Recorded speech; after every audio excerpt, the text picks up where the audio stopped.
The title of my presentation is From Consumers to Citizens, and I will talk about a new way of dealing with citizens. And this is called Wisdom Councils, and I'm so excited about Wisdom Councils that I have to tell you a little bit about it. The Wisdom Council is not made up by dozens of people, but just by a small group of 12 to 16 people. And as you may have realized, we love to work with the principle of random selection. So we are not interested in the usual suspects that always show up and always raise the hand if you ask for people. We know from many studies that a big portion of the citizens would be willing to engage, but they are waiting to be asked. And you cannot invite them with a brochure or with a poster, but you have to contact them directly. And so we send out letters and invite them personally to a Wisdom Council. So you cannot offer yourself, but you are chosen to be part of a Wisdom Council. It's like a lottery you win.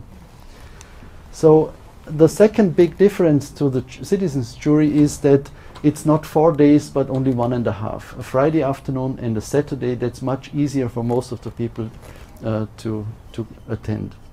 And then there are two different versions. Version one is the traditional Wisdom Council, where the participants themselves decide what they want to talk about. So no, it's not given as a given subject, but the citizens themselves say, these are the important issues we want to say something about. But it turned out the killer application of the Wisdom Council is the so-called Creative Insight Council. When you have a wicked question, a difficult project where you want to hear the opinion of the people. So this is then called not Wisdom Council, but Creative Insight Council. And the interesting thing, you have to imagine, 12 people get together. They don't know each other. They are not used to work in such a way. But within 1.5 days, they have the task to come to a unanimous statement they all agree upon. It's not about a majority. Each participant has to stand behind this statement. And to make this possible, there's a certain facilitation method that's called dynamic facilitation that helps achieve this. And usually, almost in all Wisdom Councils we did, people are really excited. We discovered this is something you usually don't have the opportunity. We discovered most of the people would like to engage politically in their area where they're living, but they don't want to do it within political parties. They are sucked up with politics in the traditional way, but they would love to do something for their community, but they don't see opportunities. And this is one of the opportunities that can be offered. After they found their statement, they present it publicly. And what we always do is a setting like this in a World Cafe setting, because the ordinary people don't like to stand up in a room that is in a cinema seated style. They don't have the courage to stand up and say something in front of 200 people, but they have the courage to talk on the table. So this is a very, very important part to organize it as a World Cafe. And to make it more alive, do I have 5 more minutes? To make it to make it more alive, I brought a practical example of Bregenz, the waterfront project, as a Creative Insight Council we did a couple of years ago. Bregenz tried to develop the harbor, and they did public participation, but in the wrong way. So it cost a lot of money, and there was a lot of resentment between the political parties, and it didn't solve the issue. So at that point we went to the mayor and said, if you ever want to do public participation again, we would offer for free to counsel you. And what we did not expect is as the mayor immediately said, yes, let's do something. I have a tricky issue. And the issue he had is, you see here now Bregenz from above. We have a famous festival at the lake, here is the center of town. Here you see the train station, and if you look closer, you see that here the most precious, the most costly area in Bregenz is a parking lot since 30 years, because the politics could not decide what to do with this precious area, so they did nothing. And in the meantime, a group of investors came and said they want to make a new area. They want to develop this area. It's a 100 million euro project, and you can imagine that the mayor was concerned how to do it in a good way, so that it's commonly agreed in town what's happening there. So we suggested to do a creative insight council. The planners were not really excited about that idea. At that time, they already worked for 2 years on a master plan, and fortunately the master plan was not yet decided upon. So it took the citizens 30 minutes to look at the plans and to discover what was wrong. And here you see the blue area is the area that will be developed.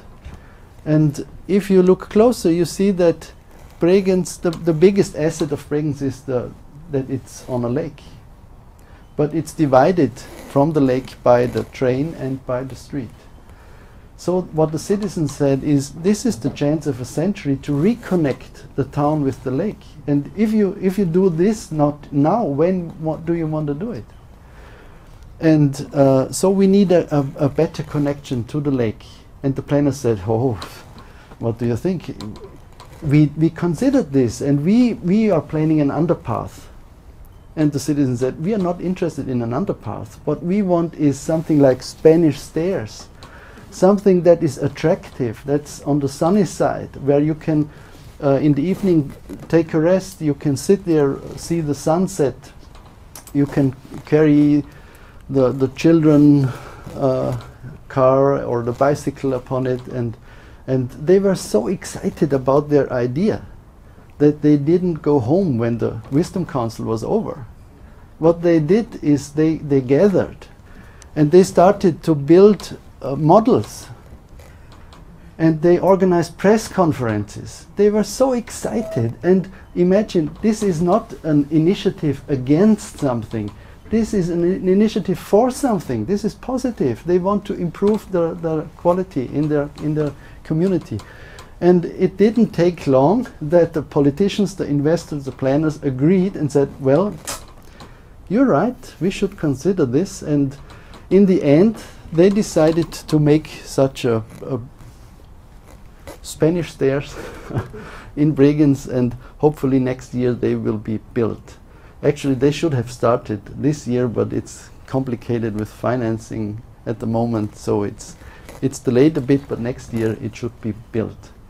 And what we can learn out of this experience is that citizens are not substitutes for architects or planners or experts, but citizens have a very important knowledge that is not utilized yet.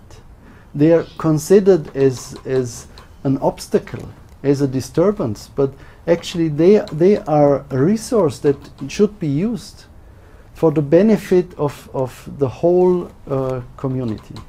We have many examples in Austria, in Germany, where huge projects could not be realized, not because they were not planned properly, but because the public acceptance was not there. Therefore, I think it's a huge potential to save money and to save time if you let people participate properly.